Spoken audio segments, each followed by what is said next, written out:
सर्वत्रासौ समस्तं च वसत्यत्रेति वै यतः ततोऽसौ वासुदेवेति विद्वद्भिः परिगीयते। श्री कृष्णाय वासुदेवाय हरये परमात्मने प्रणतः क्लेशनाशाय गोविन्दाय नमो नमः। श्री गुरुभ्यो नमो नमः। पंचीकृत महाभूत संभवं कर्म संचितं शरीरं सुख दुःखानां भोगायतनमुच्यते।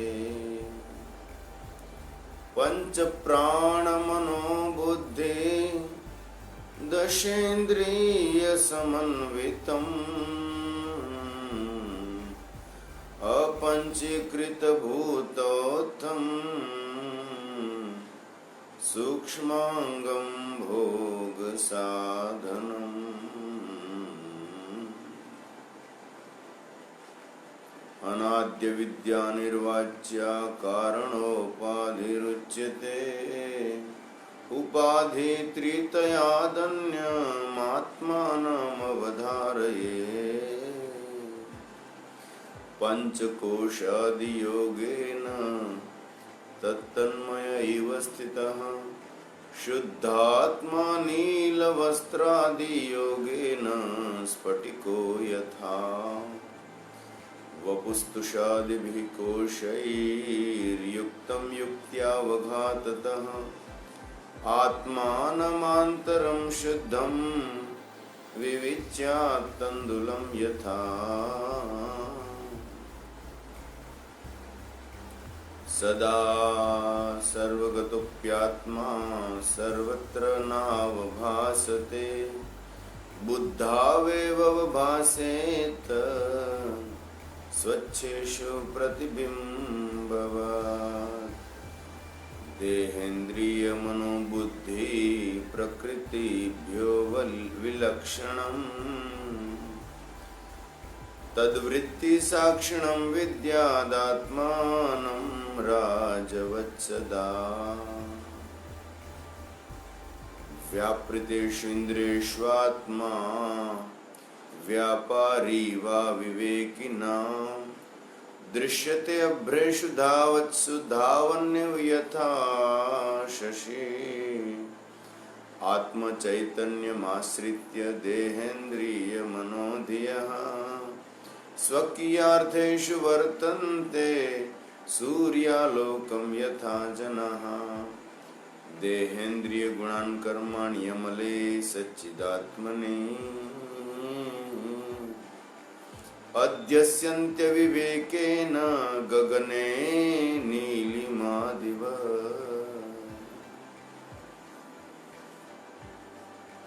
हरि ओम तत्सत्। हरि ओम तत्सत्। हरि ओम तत्सत्। सुने प्यारे श्रोताजन, आत्मबोध नामक ग्रंथ जो कि भगवान शंकराचार्य विरचित है, उसमें 16 श्लोक तक व्याख्या की थी। आगे 17वां श्लोक है। देहेन्द्रिय मनोबुद्धि प्रकृतिभ्यः विलक्षणम् तद्वृत्ति साक्षिणं विद्या आत्मानं राजवत्सदा। देह, इंद्रिय, मन, बुद्धि, प्रकृति, इन सब से विलक्षण है, इन सब का साक्षी है आत्मा।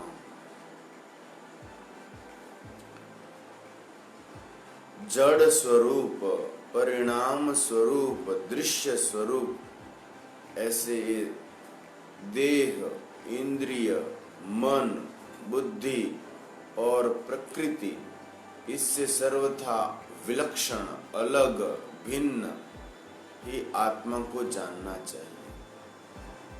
खास करके तद वृत्ति साक्षिणम विद्यात्, अंतःकरण की वृत्तियों का आत्मा है, वह वास्तव में साक्षी है, दृष्टा है।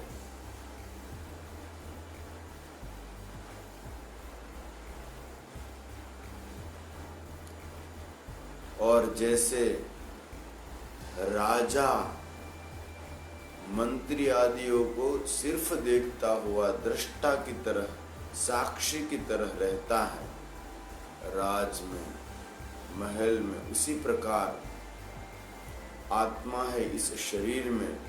मन, बुद्धि आदि की जितनी वृत्तियां उठती है,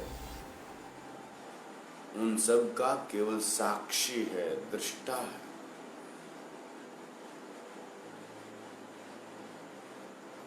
ऐसा पुनः पुनः, बार बार, मुहुर्मुहु, टाइम एंड अगेन ऐसा ही विचार करते रहने से आत्मस्थ हो सकेंगे, हम स्वस्थ हो सकेंगे। देह है, इंद्रिया है, मन बुद्धि है और प्रकृति का पूरा कार्य, ये जड़ स्वरूप है, परिवर्तन स्वरूप है, दृश्य स्वरूप है। जबकि आत्मा नित्य है, सत्य है, अचल है, अमल है, निर्विकार, निराकार, साक्षी, दृष्टा है। अब आगे के श्लोक में ऐसा कह रहे हैं कि आप भले कहे कि आत्मा निर्विकार है, निराकार है, साक्षी है, कुछ कर्म नहीं करता, लेकिन हमें तो कर्म करता ही दिखाई दे रहा है। क्या है? व्यापृतेषु इंद्रियेषु आत्मा व्यापारी इव, परंतु कस्य कृते? केषां कृते? अविवेकी नाम कृते। यथा दृश्यते अभ्रेषु धावत्सु धावन इव यथा शशि। उदाहरण से जगतगुरु भगवान शंकराचार्य जी समझाते हैं इस श्लोक में, प्रायः अविवेकी, जो विचारवान नहीं है, ऐसे पुरुष जिन्होंने अध्यात्म में कदम नहीं भरे हैं, ऐसे क्या सोचेंगे? व्यापृतेषु इंद्रियेषु, सब इंद्रियों में मिला जुला सा लगता है, तो व्यापारी इव, व्यापारी नहीं है आत्मा। आत्मा किसी भी प्रकार का व्यापार नहीं करता है, लेकिन व्यापारी जैसा लगता है। व्यापारी इव किसको? अविवेकी नाम, अविवेकियों को। किस प्रकार? उदाहरण से समझे। दृश्यते अभ्रेषु धावत्सु, अभ्र कहते हैं मेघ को, और धावत्सु अभ्रेषु अर्थात दौड़ते हुए बादल। वायु के थपेड़ों से बादल आकाश में दौड़ते हैं। वायु का धक्का, थपेड़े लगते हैं, तब क्या होगा? बादल दौड़ेंगे, एक स्थान से दूसरे स्थान में जाएंगे। लेकिन जो अविवेक है, जिसको ज्ञान नहीं है, जो इस विज्ञान को जानता नहीं है, वो आकाश में देखता है शाम रात्रि का समय है, तो क्या कहेगा, अरे देखो चंद्र कितना चल रहा है, चंद्र कितना दौड़ रहा है, चंद्र कितना दौड़ रहा है। दृश्यते अभ्रेषु धावत्सु, धावन इव, दौड़ता हुआ लगता है क्या, यथा शशि, जैसे चंद्र है वही दौड़ता हुआ लगता है अविवेकी ज्ञानी पुरुषों को। वास्तव में दौड़ रहे हैं बादल वायु के थपेड़े से, लेकिन अविवेकों को लग रहा है कि क्रिया सब दौड़ना आदि क्रियाएं जो है चंद्र में हो रही, वास्तव में चंद्र वहां स्थिर है, दौड़ रहे हैं बादल, लेकिन भ्रम ऐसा हो रहा है। तो आत्मा स्थिर है, अचल है, निष्क्रिय है, अपरिवर्तनशील है, निर्विकार है, किसी भी क्रिया के साथ जोड़कर वो क्रिया करने वाला कर्ता है, भोक्ता है, ऐसा नहीं कह सकते, वो सिर्फ दृष्टा है। इस प्रकार आत्मचिंतन करना चाहिए। श्लोक नंबर 19। आत्मचैतन्यमाश्रित्य देहेन्द्रिय मनोधियः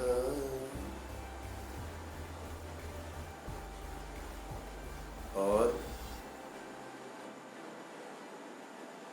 स्वकीयार्थेषु वर्तन्ते सूर्यालोकम यथा जनः। आत्म चैतन्य का आश्रय लेकर ही यह देह, इंद्रिया सब, मन और बुद्धि ये अपने अपने कार्य में वर्तन करते हैं। मन है अंतःकरण की संकल्पात्मिका वृत्ति, संकल्प और विकल्प मन के द्वारा होता है। बुद्धि है अंतःकरण की निश्चयात्मिका बुद्धि, निर्णय बुद्धि के द्वारा होता है। देह में उपस्थित पंच ज्ञानेन्द्रिय और पंच कर्मेंद्रिय वे सब अपने क्रियाकलाप में जुड़े हुए हैं। अभी देखो, वाणी के द्वारा बोला जा रहा है, कान के द्वारा सुनाई दे रहा है, आंख के द्वारा देख रहे हैं, तो और एक कर्मेंद्रिय है हाथ, इसके द्वारा कर्म हो रहे हैं। तो ये सब किसकी सत्ता से, किसके रहते हुए अपने क्रियाकलापों में जुड़े हुए हैं? कहते हैं आत्म चैतन्यम आश्रित्य। आत्म चैतन्य, आत्म तत्व का आश्रय लेकर के देहेन्द्रिय मनोधियः, देह, इंद्रिय, मन और बुद्धि स्वकीयार्थेषु वर्तन्ते, अपने अपने अर्थों में, अपने अपने विषयों में वर्तन करते हैं। उदाहरण से समझाते हैं भगवान शंकराचार्य जी, सूर्यालोकम यथा जनाः। जैसे दिन में सूर्य के प्रकाश की उपस्थिति में जो है अनेक प्रकार के कार्य होते हैं। फार्मर्स है वो खेती करते हैं, डायमंड्स बनाने वाले डायमंड बनाते हैं, साड़ीज को बनाने वाली माताएं बहनें साड़ियाँ बनाती है, और इस प्रकार ग्वाल बाल है, गोपाल हो, सब गायों को चराते हैं। दिन के उजाले में सूर्यालोकम, रात्रि में ऐसे बहुत से काम है जो नहीं हो पाते, तो बिना आत्मा के सब काम शरीर के रुक जाएंगे। आत्म चेतना, आत्म चैतन्य वो एक शक्ति, एक ऊर्जा जिससे आंख खुलती है, जिससे कान सुनते हैं, जिससे वाणी बोलती है, जिससे मुख के सब एक्सप्रेशंस, हाथ का हिलना, हृदय का चलना, फेफड़े में श्वास प्रश्वास की क्रियाएं, ये सब किसके होते हुए होता है? आत्म चैतन्य। जिस प्रकार सूर्य के उजाले में दिन में सब लोग कार्य करते हैं, उसी प्रकार एक देह, इंद्रिया, मन और बुद्धि सब कोई मिलकर के एकमात्र आत्म चैतन्य के आश्रय से ही अपने अपने विषयों में प्रवृत्त होते हैं। कहने का तात्पर्य है कि आत्म चैतन्य की सिर्फ उपस्थिति ही देह, इंद्रिय, मन, बुद्धि आदि सब तंत्र को चलाने के लिए आवश्यक है। अगर इसमें से एक आत्म चैतन्य निकल गया, चाहे आपकी कितनी भी शरीर की उम्र हो, 10 साल का बालक हो, 25 साल का युवान हो, और ऐसे कोई 60 साल का हो, वृद्धावस्था प्राप्त, ऐसा किसी भी उम्र में देखो आयुष्य पूरी हो जाती है। शव को देख सकते हैं हम कि 10 साल का बालक मर गया, 25 साल का युवान एक्सपायर्ड हो गया, वो बाबा तो बस 60 साल जी सके। फिर जो उनका शरीर है, शव है, जिसमें से एक शक्ति का कहीं रूपांतर हो गया, कहीं चली गई, वो है जीवात्मा। वो अध्यात्म की टोच को, शिखर को अगर छू गया है, अपनी आत्मसत्ता में स्थिर होता वह, तो वह अवश्य कोई जीव मुक्तात्मा बन गया। उसको फिर जन्म मृत्यु के चक्र में नहीं पड़ना होता। लेकिन सामान्य रूप से देखे तो उस शरीर से जीव निकल गया, वह जीव दूसरे योनि में अपने कर्म के अनुसार अवश्य जाएगा।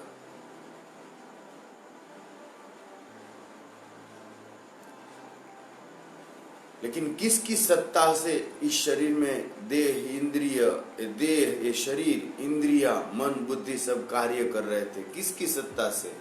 आत्म चैतन्य। Because of presence of soul, आत्मा की उपस्थिति के कारण ही ये सब अपने अपने कार्य में लगे हुए थे। जैसे सूर्य की उपस्थिति में सब लोग अपने अपने कार्य में लगे।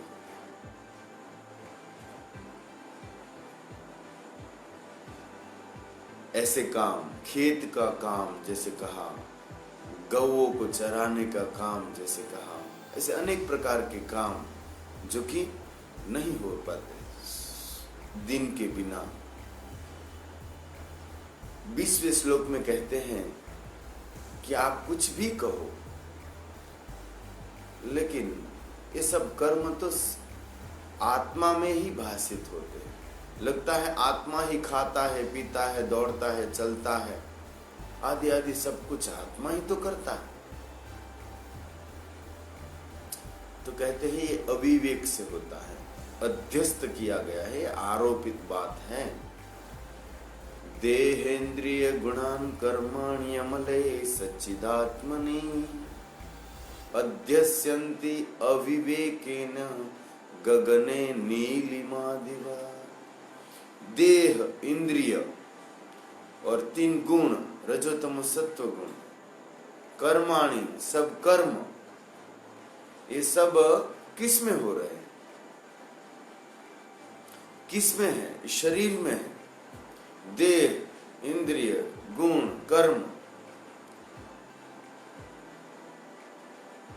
लेकिन अध्यस्त किस में है? आरोपित। लगता है कि अमल, निर्मल, असंग, शुद्ध, ऐसे सच्चिदानंद स्वरूप, आत्मा स्वरूप में ये सब कार्य हो रहे हैं, लेकिन वास्तव में उसमें सिर्फ अध्यस्यन्ति, उसमें आरोपित कर रहे हैं, उसमें प्रकल्पित है।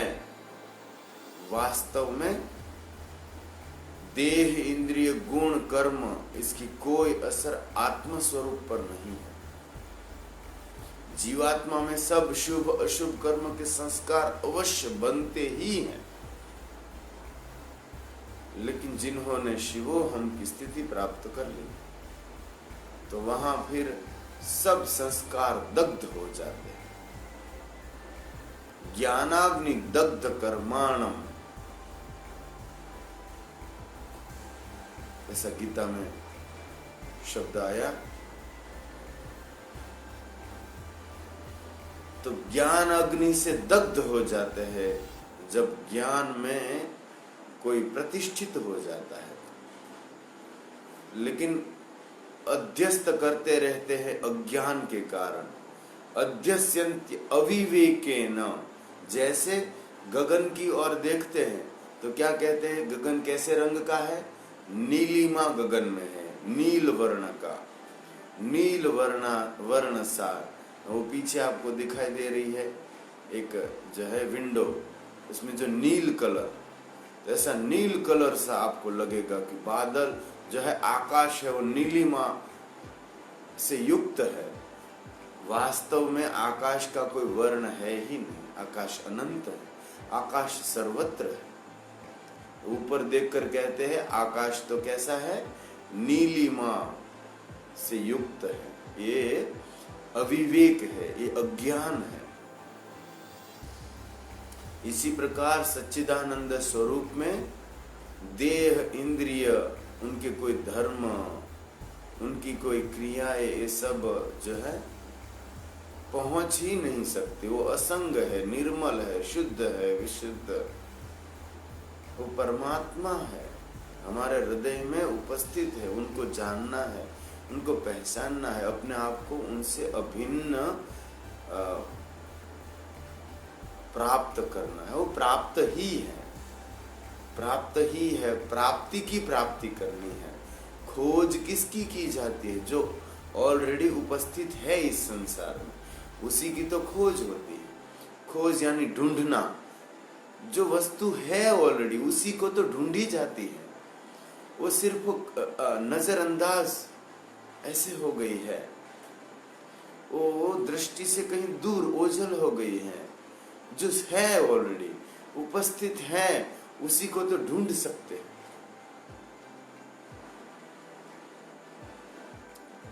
कोई अकबर बीरबल की बात आती है ना, कि कोई वस्तु जो है कहीं और पड़ी है और वो कहीं और ढूंढ रहा है। अंगूठी, सोने की अंगूठी कहीं और ही ढूंढ रहा है, उसका क्या अर्थ?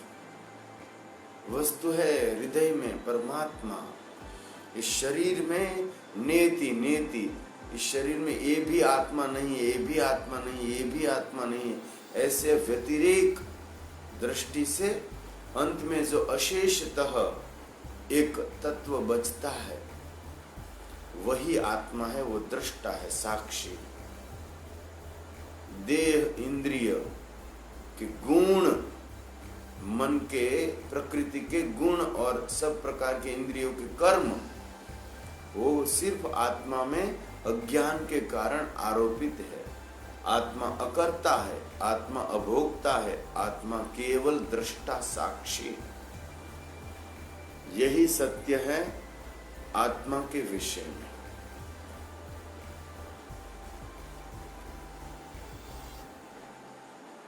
आत्म तत्व को जानना, आत्म तत्व को पहचानना, आत्म तत्व की अनुभूति करना, यही मनुष्य जन्म का परम लक्ष्य। कैसे करेंगे? तो जब भी एकांत मिले, जब भी समय मिले, तो प्यारे श्रोता जन, साधक हे मुमुक्षु, ऐसे बैठ गए, रीढ़ की हड्डी सीधी, दोनों हाथ ज्ञान मुद्रा में, और सब प्रकार के देखो योग के अंगों में हमें कुशल बनना पड़ेगा। यम, नियम, आसन, प्राणायाम, प्रत्याहार, धारणा, बाद में ध्यान 7वें नंबर में। ध्यान करते करते अंत में 8वें नंबर में है समाधि। तो ध्यान कैसे करते हैं? ऐसे योग दर्शन में एक सूत्र है, स्थिर सुखमासनम, स्थिरता पूर्वक अंग प्रत्यंग कोई भी हिले नहीं और सुख पूर्वक बैठना, यही आसन है।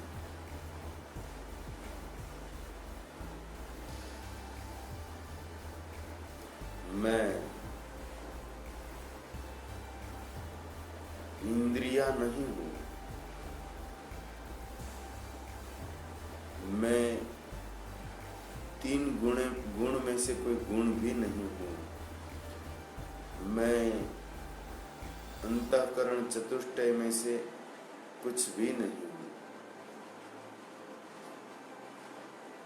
मैं स्थूल सूक्ष्म कारण शरीर में से कोई शरीर भी नहीं हूँ।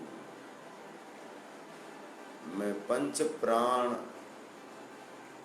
में से कोई प्राण भी नहीं। मैं सप्त धातु में से कोई धातु भी नहीं। मैं पंच कोश अन्नमय प्राणमय मनोमय विज्ञानमय आनंदमय कोशा उनसे रहित हूँ। पंच कोशातीत मैं पंच कोश में से कोई भी कोश भी नहीं।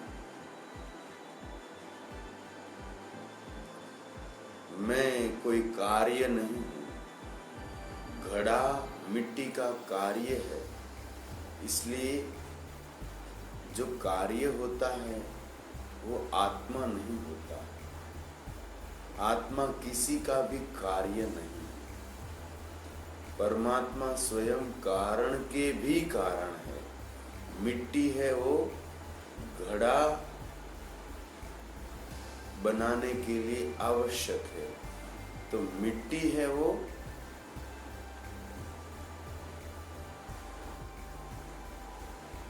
घड़े का कारण है, लेकिन परमात्मा है वो तो इस कारण के भी कारण है। कारणम कारणानाम च।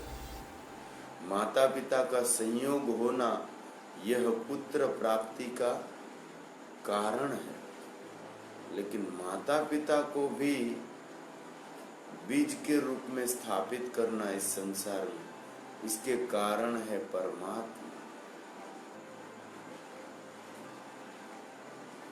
ऐसे ध्यान करते करते विचार करना है कि वो जो परमात्मा है, वो जो शुद्धात्मा, दिव्यात्मा, नित्यात्मा, मुक्तात्मा, बुद्धात्मा है, वह कारण के भी कारण है, किसी के कार्य नहीं बनते। यह शरीर तो कार्य है किसी का, लेकिन मैं इस शरीर से भिन्न हूँ। मैं शरीर नहीं हूँ, मैं आत्मा हूँ। अहम आत्मा अस्मि। मैं आत्मा हूँ। I am the soul, pious Saul.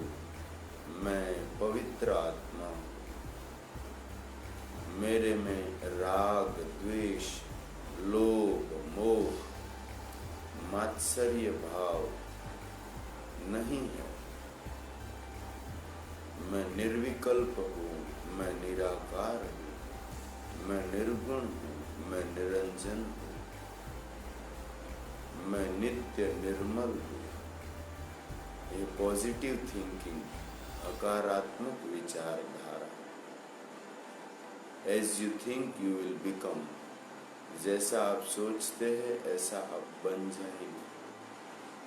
इसलिए शुद्धोहम बुद्धोहम नित्योहम मुक्तोहम सच्चिदानंद स्वरूपोहम संसार माया परिवर्जितो द्वंद्वातीतो विश्वातीतो ब्रह्मानंद स्वरूपोहम शिवोहम सोहम पूर्णानंद स्वरूपोहम निर्वासनः स्वरूपोहम पवित्रोहम बोध स्वरूपोहम ज्ञान स्वरूपोहम प्रणव स्वरूपोहम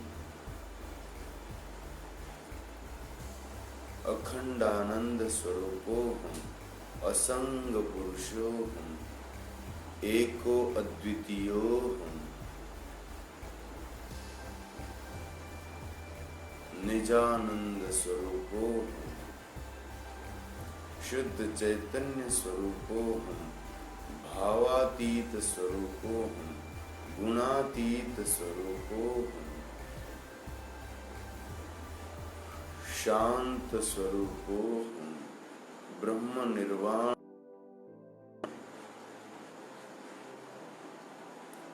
निर्मल आनंद स्वरूपो हूँ, पूर्णानंद स्वरूपो हूँ,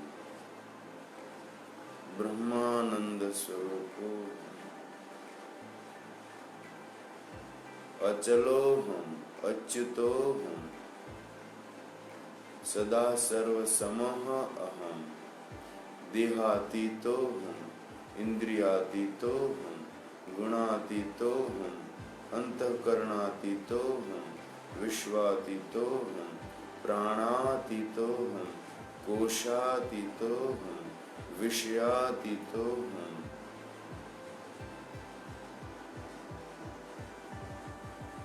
साक्षी स्वरूपो हम, दृष्टा स्वरूपो हम, जन्म मृत्यु रहितो हम, इंद्रिय विवर्जितो हम, केवल स्वरूपो हम।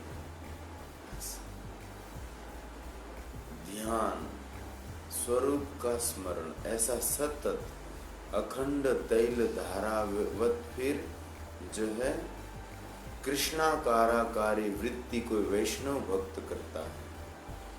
तो यहाँ कहते हैं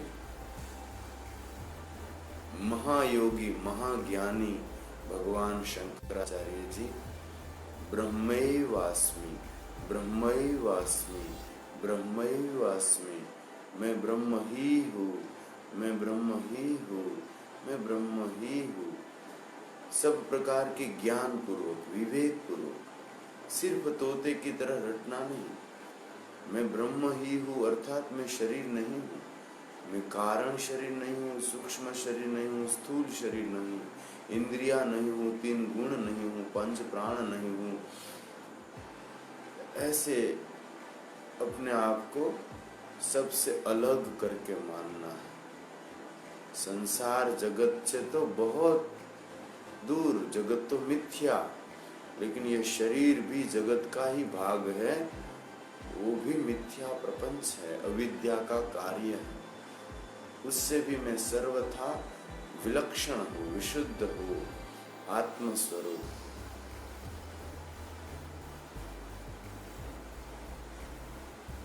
ऐसे ध्यान करना, जितना चिंतन करेगा, जितना इसके अंदर अंदर डूबता जाएगा, आत्मचिंतन के बिना मोक्ष असंभव है। आत्म साक्षात्कार के बिना, आत्मज्ञान के बिना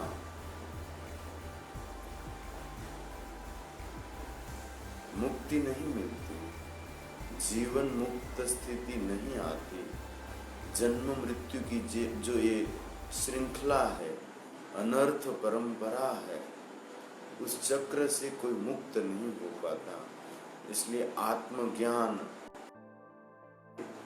वो परम आवश्यक है मनुष्य जन्म में, क्योंकि आत्मज्ञान के बिना हमने जन्म जन्मांतर में, कल्प कल्पांतर में, युग युगांतर में जितने भी कर्म किए हैं, इसका नाश नहीं होगा। तो संचित कर्म, क्रियमाण कर्मों का संपूर्णतः संस्कार मिटाने के लिए, शुभ अशुभ दोनों से, पुण्य पाप दोनों से, सुख दुख दोनों से ऊपर उठने के लिए आत्मज्ञान की परम आवश्यकता है। फिर केवल प्रारब्ध इस शरीर के आयुष्य का जितना होगा उतना भोगना पड़ेगा। इस बार आत्मज्ञान नहीं होगा तो आगे वाले जन्म में आत्मज्ञान के लिए प्रयास करना पड़ेगा। जिनको मुक्ति की अभिलाषा है, मुमुक्षु है, मुमुक्षा है जिनके अंदर, उसको जो है अवश्य आत्मज्ञान तक पहुंचना पड़ेगा। आत्मज्ञान होने के बाद ही अज्ञान मिटेगा, अविद्या आदि पंच क्लेश का लय होगा, चित्त की वृत्तियों का संपूर्णतः नाश होगा। तो आत्मचिंतन के द्वारा ही आत्मा की प्राप्ति होती है। आत्मचिंतन करते करते हम स्वयं आत्म स्वरूप में प्रतिष्ठित हो जाते हैं। आत्म स्वरूप में मिल जाते हैं। आत्मा के अतिरिक्त किसी अन्य सत्ता का अनुभव ही नहीं होता है, उसी का नाम है आत्मज्ञान। इस देह से, देह बोलने से स्थूल सूक्ष्म कारण आदि देह से अपने को अलग कर लिया, अपना विच्छेद कर दिया प्रकृति के इस कार्य से। ये सब जड़ है, स्थूल सूक्ष्म कारण ये सब जड़ है, प्रकृति के कार्य हैं। और जड़ से सर्वथा विच्छेद हो जाना, जैसे एक छोटे से घड़े में एक दीपक जल रहा है, प्रकाशित है, ज्योतिर्मय, लेकिन वो घड़े से सर्वथा भिन्न है, अलग है। इस प्रकार आत्मा जब संपूर्णतः अलग हो जाता है, जड़ता से आत्मा का विच्छेदन हो जाता है, उसी को कहते हैं तत्व ज्ञान। उसी तत्वबोध और आत्मबोध के लिए उस परमपिता परमात्मा ने, ईश्वर ने हमको मनुष्य बनाए हैं। इसलिए हम आत्मज्ञान के लिए पूरा प्रयास करें।